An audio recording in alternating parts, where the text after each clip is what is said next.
там. Ами вчера, ето, да говорим за това. Вчера Путин отново начерта газов коридор и отново в този коридор България няма. Трябва ли въобще да се залъгваме, че има Южен поток? И отново няма нито един ред написано, писмено. Каза го пред целия свят. Той е политик, може да каже всичко. Ето аз днес сега мога да кажа, съм политик. Макар че моето малко е по-ред. Но президента, да речем, може да си каже мнението по всяка тема. Президента. Обаче Путин не вижда Южен поток никъде. И в същото време, нито в Европа, нито в другите страни, нито в България, и днеска моят енергиен министър разговаря с министъра на енергетиката Новак, никъде не се казва, че проектът е спрял.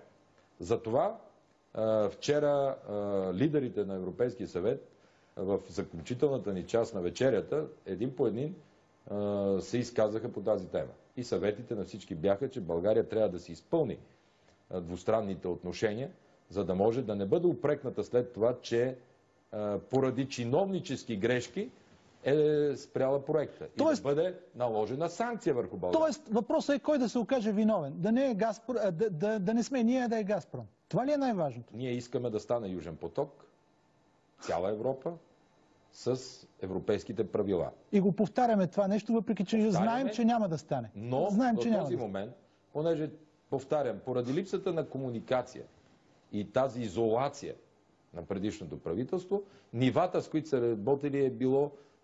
Никой не ги знаеше проблеми.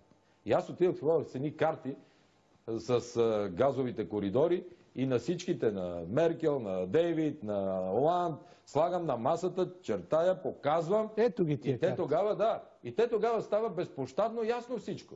Ето ги, те са няколко модела. Ето къде минава. Червените чертички, ако ги виждате вашите зрители, червените чертички са руските газови коридори, които пътуват от Азербайджан през Украйна или въобще през северната част на Европа. Ето го Южен поток долу и ето как ТАНАП и ТАП, двете трасета, които изместиха Набуко, обикалят България. Ето го горе, ако Южен поток дойде на границата, и затова ние ще си издадеме разрешителните за морската част, да бъдат така добри Газпром да си го построят до там, и на границата имаме два варианта.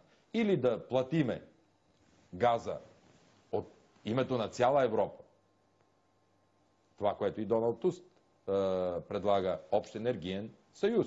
Плащаме си газа, разпределяме на държавите след това. Или втори вариант, ако мине през Турция, защото им е по-късо и по-ефтино. От Турция, старото трасе на Набуко, Уест, минава през България, Сърбия, Унгария, отива чак до Австрия. С една дума, ние с до този момент, каква беше грешката на предишното правителство, без да искам да ги нападам, дори да не прозвучи така. Грешката беше, че те лъжиха руснаците, че правят нещо в Брюксел, а в Брюксел ги лъжиха, че не правят нищо с руснаците. И от една страна им ни тежи инфриджмент процедура, от другата страна заплаха, че спират проекта по наша вина. Не случайно Анкара, президента Путин обвини България. Не Унгария, не Сърбия, не Австрия, не Словакия. България. Той не говори празни прикази. Неговите юристи са му казали, че ако България продължи да бави разрешителните по тази част, утре може да предяви иск. Колегите в Брюксел го разбраха това, когато видяха всичко и казах, бързо ти си свърши твоята работа. А пък ако искат да го строят, добре дошли са. Имаме енергиен пакет. Трети, заповядайте. Ако искат да докарат газ, ние ще го купиме. И за това сега с тези, казвам, и английски, и немски, френски експерти, защото с тези три страни съм говорил да ни помогнат, съответно и от нашите находища, Силистар, Терес, Хан Аспарух. Ето ви третия енергиен пакет. Българската газ минава по съответно тръбите. С една дума, аз искам да успокоя топката, дето се вика, не искам нито да ги напердашим, или как Дянков казваше, нито от мене да ме напердашат, не давам също. От тук нататък залога е много голям. Обидата и на мене много неща не ми харесват. Няколко пъти, 3 пъти казахте, че сте обиден. Това думи на политик ли са?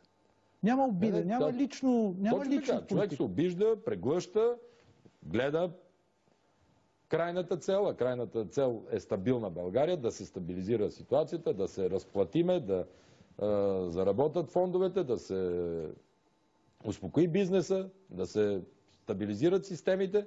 И вие виждате, огромна подкрепа от Европа. Огромна. Завчера Джим Кери се обади да изрази също подкрепата си. Джон Кери. Джон Кери, да. Джим Кери актьор. Джон Кери.